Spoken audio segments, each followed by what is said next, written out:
vivo, aí espera um pouquinho para as pessoas entrarem.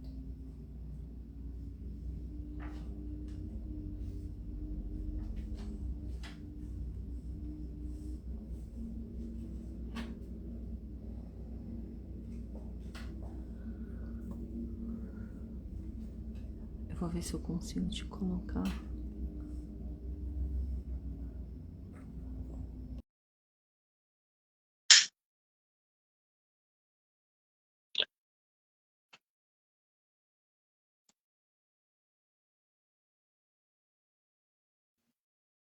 Pronto. Já tem Fabiana e Joana, então a gente já pode começar. Saudações, amados. Gratidão pela sua presença. Eu sou Marcelo e é uma honra poder estar compartilhando esses assuntos tão importantes com vocês. Meu objetivo é tentar auxiliar para que possam entender este livro sagrado, a Bíblia, da forma e no propósito ao qual ela foi realmente escrita. Fui líder religioso por 20 anos e quando percebi que algumas coisas não faziam sentido, eu abandonei essa responsabilidade e fui buscar mais informações sobre este livro. Então, através de vários cursos, através de várias formações, eu consegui entender o real objetivo da escrita deste livro, ao propósito que ele se destinou na época e algumas falhas, alguns equívocos que se cometeram no decorrer dos anos, na hora da sua tradução, na hora da sua escrita e hoje em dia no seu entendimento. Então, meu propósito é só esclarecer esses pontos para que ela possa ser usada da forma correta, da forma que ela se propõe a ser usada. Havia prometido que começaria essa live contando uma história. Permitam-me ler aqui uma história bastante interessante e ao final dessa live você pode ir colocando aí quem você acha que é, de quem é essa história, e ao final da live eu revelo de quem se trata. Realmente essa história que eu vou contar deve ser uma história já conhecida por muitos. Ainda mais se você for uma pessoa religiosa, você for uma pessoa que costuma ler a Bíblia, talvez conheça essa história. Ela diz assim: antes dele nascer, sua mãe recebeu um visitante dos céus que lhe disse que seu filho não seria um mero mortal, mas que de fato seria divino. Seu nascimento foi acompanhado por sinais divinos incomuns no céu. Quando adulto, saiu de casa para enganjar-se em um ministério de pregação itinerante. Percorreu vilas e cidades, falando para todos que quisessem ouvir que não deviam se preocupar com suas vidas mundanas e os bens materiais. Deveriam viver para o que era espiritual e eterno. Reuniu em torno de si um grupo de seguidores que ficaram convencidos de que ele não era um homem comum, e sim o Filho de Deus. E fez milagres que confirmaram as crenças. Conseguiu curar os enfermos, expulsar demônios e ressuscitar os mortos. No final da vida, suscitou oposição entre as autoridades governantes de Roma e foi então levado a julgamento. Contudo, não conseguiram matar sua alma. Ele ascendeu aos céus e lá vive até os dias de hoje.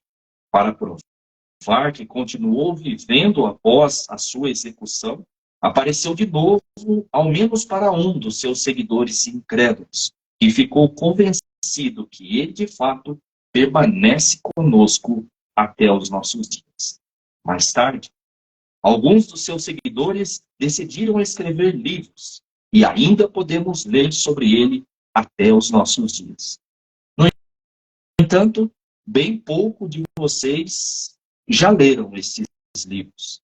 E imagino que a maioria nem sabe quem era este Filho de Deus e grande operador de milagres. Se arrisca dizer quem é?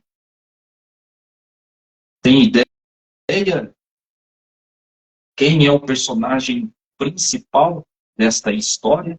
E história com H. Realmente aconteceu, realmente tem os registros de sua vida, está tudo dentro dos conformes na história. Ao final desta live, vamos ver quem acertou, quem consegue arriscar quem é este personagem. Bem, Mateus e Lucas, os outros dois evangelhos dos evangelhos sinópticos, os evangelhos os três evangelhos que foram escritos com a sua mesma história, um tendo relação com o outro. Isso é interessante porque foi justamente isso que motivou Atanásio, que é o originador da Bíblia, ao escolher os evangelhos, de tantos evangelhos que corriam na época, ele optou por 4 evangelhos. 3, porque dizem basicamente a mesma história com algumas nuances. E o evangelho de João, que vamos falar dele na próxima live, é um evangelho completamente diferente desses 3. Não tem nada que tem nesses 3, o que tem nesses 3 não tem em João, e vocês vão entender o porquê disso, o porquê dessa diferença escrachada entre os 3 evangelhos, Mateus, Marcos, Lucas, e o evangelho de João. O evangelho de Mateus e o evangelho de Lucas, eles foram escritos por volta do ano 80, 85. Então nós temos Marcos, que conforme falamos na live passada, ela está gravada, você pode depois assistir se você ainda não fez. Marcos, ele foi o primeiro evangelho a ser escrito, no ano de 70, e lá por volta de 85, 90, alguns falam entre 80 e 90, começa a surgir o evangelho de Mateus e logo em seguida o evangelho de Lucas. Então estamos muito à frente ali da existência do próprio Jesus de Nazaré, dos seus 12 discípulos, já são seguidores dos seguidores, já são comunidades formadas. E é interessante, quando fazemos a leitura na horizontal, perceber as diferenças na escrita, as diferenças que acontecem com o passar dos anos. Gerações se passaram, a civilização modernizando, muitas das coisas que eram normais acabam deixando de ser, isso é natural, isso acontece até hoje nos nossos dias. E aí percebemos a necessidade de adaptação de algumas histórias. É importante esse assunto para desmistificar a ideia de que a Bíblia é um livro que veio pronto dos céus, porque é isso que é ensinado nas igrejas. É um livro sagrado, uma escrita de Deus para nós. Porém, estas mudanças de escritas mostram que, na verdade, foram homens que a escreveram e com objetivos para a época. Objetivos teológicos, para defender alguma crença, para defender alguma ideia, e objetivos políticos, para justamente organizar a massa, para justamente deter aquela massa para o controle, então, do que estava surgindo como um novo sistema religioso, um sistema religioso que mais tarde é chamado de um sistema judaico-cristão. Não surge o cristianismo, surge um sistema judaico-cristão. Judeus começam a adaptar algumas crenças, começam a adaptar alguns conceitos. Nós tínhamos lido na live passada, nós vemos Marcos falando a respeito das crianças, em Marcos capítulo 10, versículo 14. Marcos é o que retrata o Jesus de Nazaré, é o que consegue retratar de forma mais próxima quem realmente foi Jesus de Nazaré.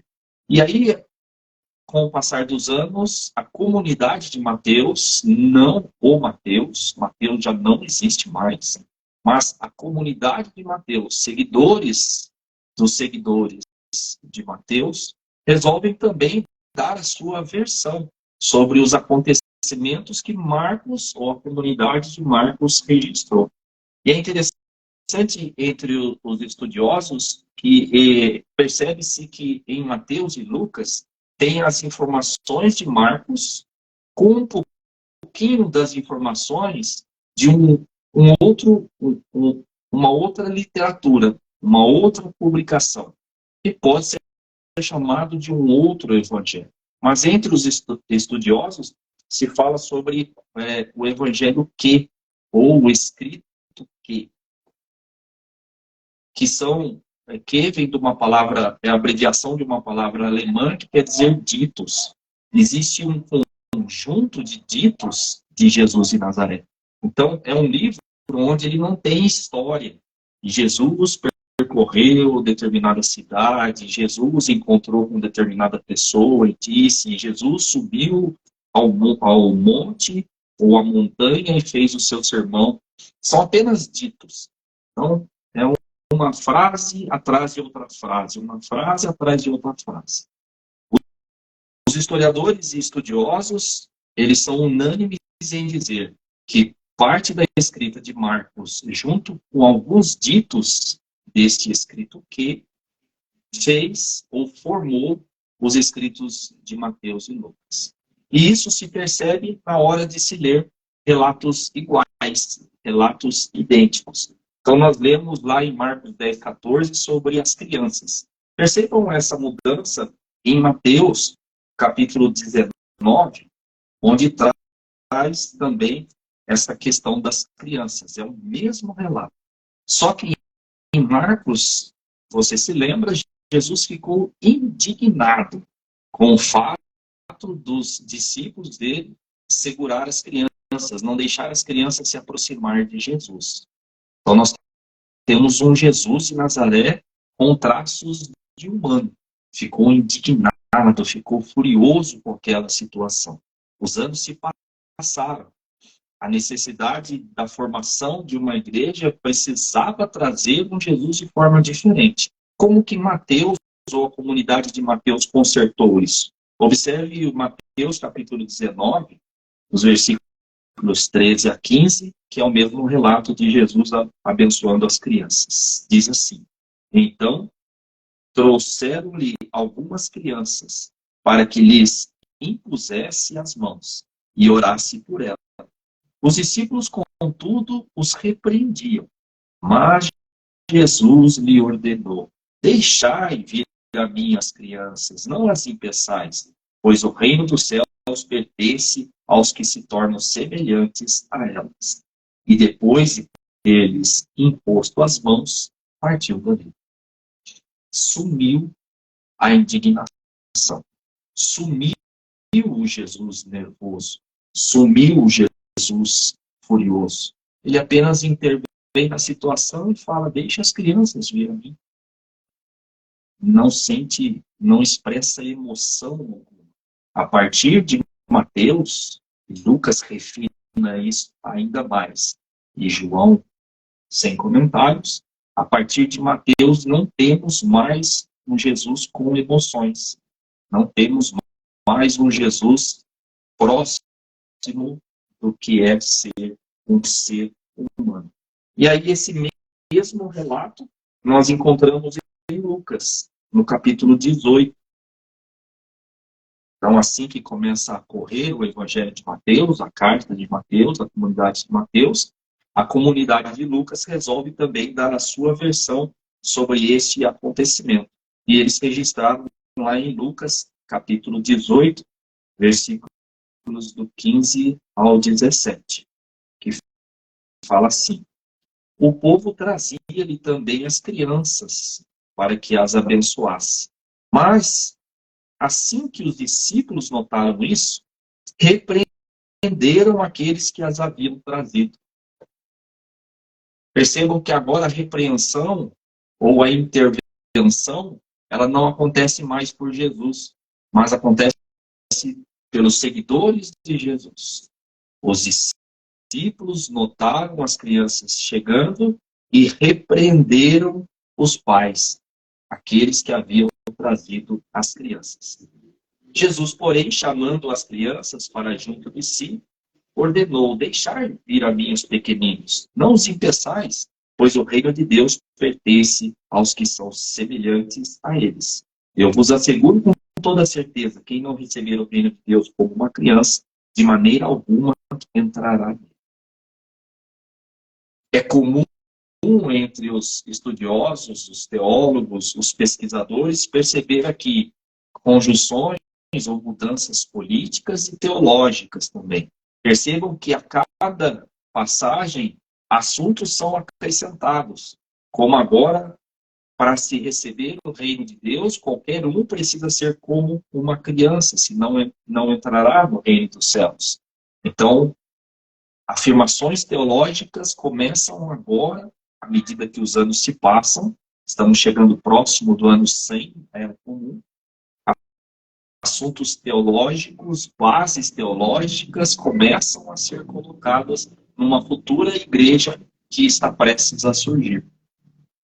E se acompanharmos a história, vamos perceber isso. A minha especialidade é até o ano 100. Tudo que aconteceu do ano 0 ao ano 100, a nível de cristianismo. E quando lemos a história a respeito, a partir do ano 100, aí que entra o Evangelho de João, nós começamos a observar dissensões entre grupos de judaicos cristãos. Eles começam a discordar de alguns assuntos, porque essa mudança teológica, ou a colocação de alguns assuntos teológicos, como divindade de Jesus, reino de Deus, ressurreição ou não, reencarnação ou não, espíritos vivos ou não, essas bases teológicas começam a surgir. E aí as comunidades começam a entrar em conflito. Um outro relato que nós lemos foi sobre Marcos capítulo 14, onde mostra Jesus no jardim de Getsêmani, pouco antes dele ser crucificado. Mateus resolve não tocar nesse assunto. Não se menciona sobre esse relato, não menciona Jesus no jardim de Getsêmani. Lucas, ele resolve falar sobre esta ocasião. E percebam que, quando lemos lá em Marcos, nós vimos um Jesus angustiado. Um Jesus pedindo para que Deus afastasse dele aquela situação. Um Jesus desesperado com tudo que estava para acontecer. Um Jesus humano.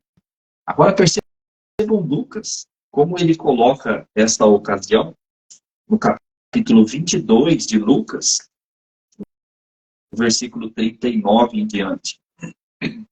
Lucas, capítulo 22, do 39 em diante.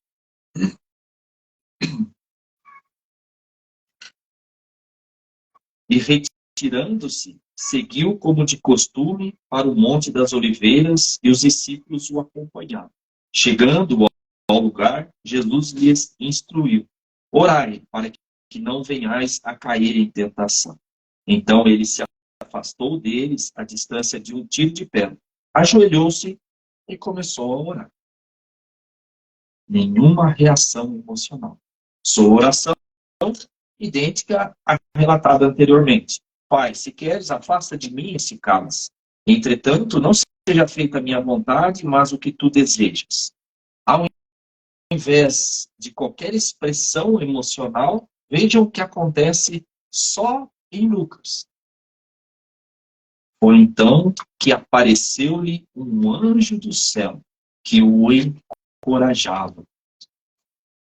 Agora começa a ter intervenções de outras dimensões. Começa a vir suporte de outras dimensões. Marcos não fala nada a respeito disso. E em grande agonia, orava ainda mais intensamente, e aconteceu que algo sobrenatural acontecendo. Aconteceu que seu suor se transformou em gotas de sangue caindo sobre a terra. Assim que se levantou da oração e voltou à presença dos discípulos, o encontrou adormecidos, exaltos de tristeza. Novamente, ele não se comove com aquela situação dos discípulos estarem dormindo, como ele fez em Marcos. Ele simplesmente exorta seus discípulos: por que estáis dormindo? Levantai e orai, para que não venhais a cair em tentação. Mais teologia embutida aqui sobre tentação, sobre milagres, sobre intervenções de outras dimensões, no caso aqui anjos. Então, assuntos teológicos sendo colocados e a mudança sendo feita aqui na escrita.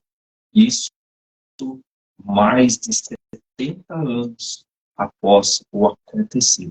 Então, é importante percebermos essas diferenças para entendermos que o objetivo das escritas, não só dos evangelhos, como de toda a parte do Novo Testamento, ele serviu para objetivos da época.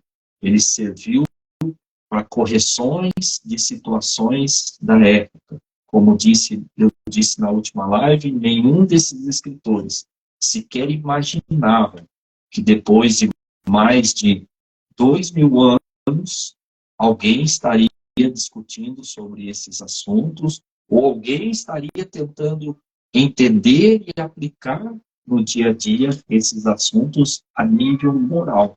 Essa é a razão dessas dissensões que existem hoje, dessas divisões que existem hoje. E à medida que essas coisas aconteciam, nós estamos nos aproximando aí do ano 100, grupos começavam a questionar esses escritos, já naquela época. Então começam a surgir grupos como os ebionitas e os teodotianos, que eram um grupo grande de pessoas que defendiam que Jesus era um mero humano e que não poderia estar acontecendo estas mudanças, tratando Jesus como um ser divino, como um filho de Deus que nasceu por milagre.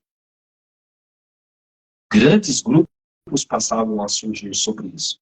Depois do século II para frente, começa a surgir os teólogos ortodoxos que querem defender Jesus como um Deus encarnado com base no Evangelho de João. Descartam completamente os escritos de Marcos, Mateus e Lucas e passam a se apegar ao que João está dizendo. E também surge aí Paulo nessa história, porque Paulo começa a fazer as suas cartas também lá no ano, por volta do ano 50, 40 e alguma coisa, e 50, onde ele também não faz em nenhuma de suas cartas, que na verdade são 7 cartas, né? Ele tem 13 escritas atribuídas a ele, mas na verdade só 7 foram que ele realmente escreveu. E nessas cartas ele não fala nada sobre nascimento, sobre morte. Ele começa a fazer uma modificação total no objetivo de Jesus, ou na pessoa de Jesus. A grande base teológica dos escritos de Paulo é trazer Jesus como o Salvador da humanidade. Não mais de judeus. Os judeus esperavam um Messias, esperam ainda um Messias, um Salvador, mas que salve a nação de Israel, exclusivo para aquele local, para aquela época. Paulo já traz uma ideia de salvação universal. E Jesus veio e morreu para a salvação de todos. Então ele amplia esse conceito teológico, mas não existe base para isso. Depois disso começa a surgir os marcionitas, que tem uma outra defesa sobre Jesus. Começam a surgir os gnósticos, formando o gnosticismo, que tem uma outra visão sobre Jesus. E aí começa a surgir o modalismo, que também traz uma outra versão sobre Jesus. Com toda essa confusão, com todos esses grupos surgindo e trazendo Jesus de formas diferentes, é que daí, lá para o ano 300, quase 400, o bispo Atanásio resolve pôr fim a essas divisões e determina quais os livros poderiam ser lidos, que seriam esse que temos hoje em mãos, esse que você conhece hoje. Ele decidiu que apenas esses livros poderiam ser lidos pelas igrejas, pelas comunidades, para tentar acabar com essa confusão. Isto funcionou por um período, funcionou por algum tempo, até vir a Reforma Protestante, que transformou todas essas questões, que vai dar origem ali às igrejas evangélicas contra a Igreja Católica Apostólica Romana. Mas a intenção de Atanásio não aconteceu, né? Hoje as divisões são maiores, hoje Jesus é ensinado de forma completamente diferente em cada igreja que você vai. Então, é uma situação bastante complicada. Aí, às vezes, se questionam, né? Eu acredito em Jesus ou não? Alguns me perguntam. Eu acredito em Jesus de Nazaré, porque é um fato histórico, é um fato arqueológico, não tem como negar Jesus de Nazaré.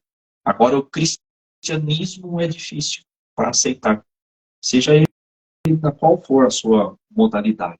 Por quê? Porque não há coerência na apresentação de Jesus. Então, é muito complicado você falar que você aceita a Jesus, como as igrejas ensinam, porque qual Jesus eu aceito? O Jesus da Igreja Universal? Ou Jesus da Igreja Presbiteriana? O Jesus da Igreja Testemunhas de Jeová? Ou Jesus da Igreja Católica?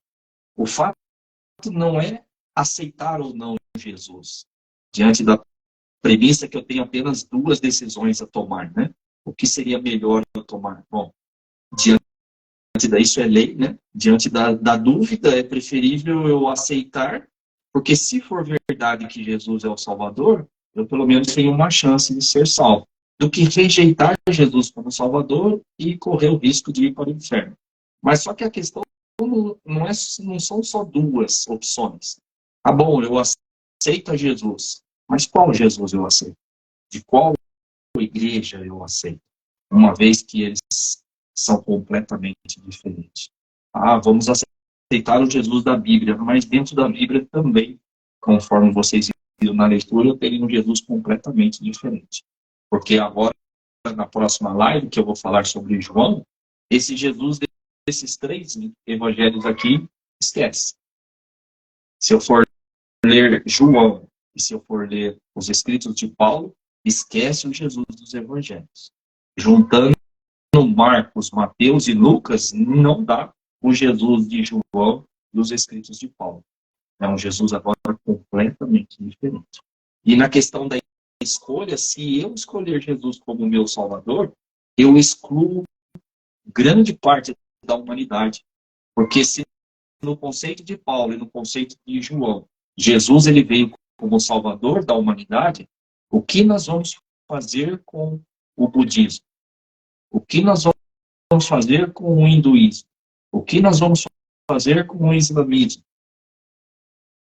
Então, dizer que Jesus é o Salvador da humanidade é uma questão bastante complicada, que deve ser tratado com bastante cuidado, com bastante carinho, e não com esses viés, esses ideais políticos e teológicos. Uma vez que a discussão sobre Jesus de Nazaré sair do viés político e do viés teológico, é possível saber quem Jesus realmente foi.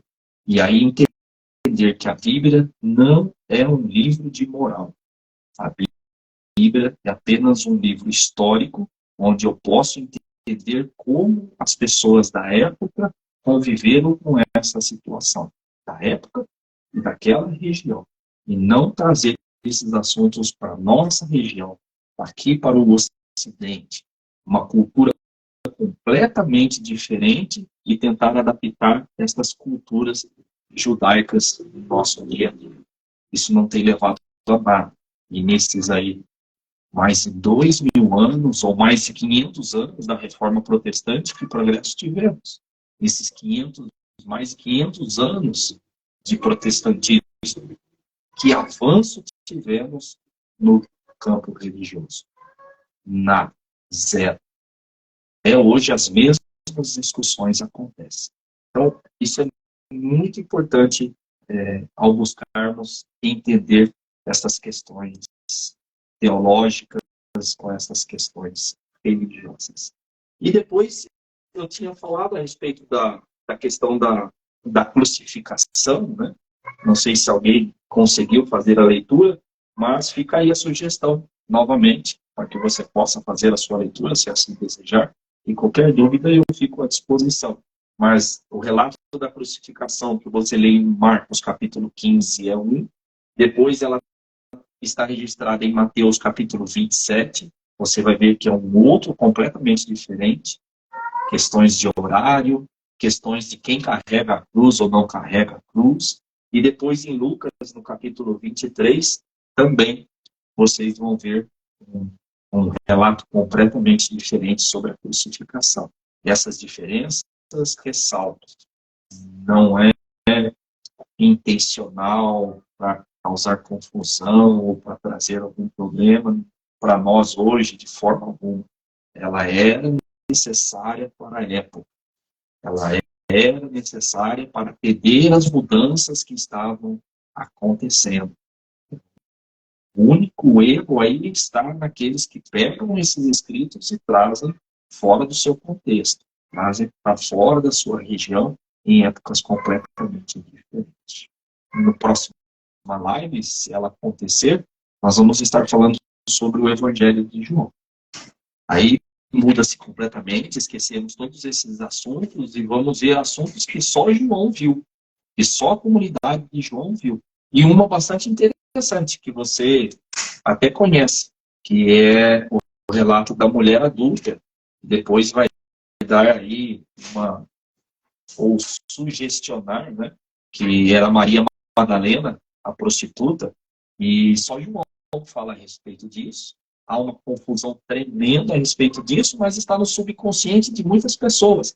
Aí surgem frases hoje como aquela: quem não tem pecado, que atire a primeira pedra, ou quem não tem teto de vidro, né?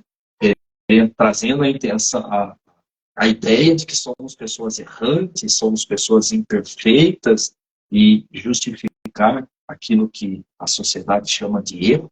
Na verdade, não existe erro, não existe pecado, não existe o mal, mas é o Evangelho de João que traz esta ideia, somente o Evangelho de João. É o Evangelho de João também que eleva Jesus à posição de Deus encarnado. O Deus se fez carne e residiu entre os homens. E vocês vão ver assuntos polêmicos também, que surgem aí a partir de João, com seus ideais políticos e com seus ideais direcionados ali para a época.